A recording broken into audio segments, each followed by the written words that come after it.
চাই না যাতে ওরা ওই দেশে কেন ওরা দেশে এসে এটাকে ফাঁসির মঞ্চে রেখে তারপরে বিচার করা হোক। আমাদের দাবি একটাই, আর কিছু চাই না। আওয়ামী লীগ ছাড়া বাংলাদেশ সুন্দর, আরো থাকবে, আরো হবে। ধন্যবাদ। আওয়ামী লীগের আর সময় দেওয়ার কোনো অবকাশ নাই, তাদের অনুশোচনা পর্যন্ত হয় নাই। এত শত মানুষ মারা গেছে, গত 16 বছর আমরা নির্যাতিত ছিলাম, নিপীড়িত ছিলাম, কিন্তু তাদের এখনো বিচার হয় নাই।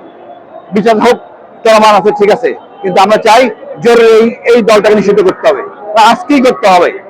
আমরা মনে করি আওয়ামী লীগ নিষিদ্ধ করলে হবে না, এই অঙ্গ সংগঠন থেকে এই আওয়ামী শব্দের উচ্ছেদ করতে হবে। আমরা মুখের ভাষা কথা বলতে পারি নাই, আজকে আবু সাইদের জন্য আজকে কথা বলতেছি। আমি গর্বিত, আমাদের মধ্যে আবু সাইদ আমাদের ছিল, 1500 থেকে 2000 ছেলে আহত হয়েছে, মারা গেছে, আমি তাদের কাছে গর্বিত। আমি মনে করি এই রক্তের কসম সরকারের উচিত, এই রক্তের দোহাই, আমরা একটা স্বাধীন দেশ চাই, আওয়ামী লীগকে চিরতরে কবর দিতে চাই। আমি চাচ্ছি যে আমার বাচ্চাটা ফ্যাসিবাদ সম্পর্কে জানো, এই যে 16 বছর যে এত মানে জুলুম নিপীড়নের শিকার হয়েছে কিছু সেই দেশটা সম্পর্কে জানি।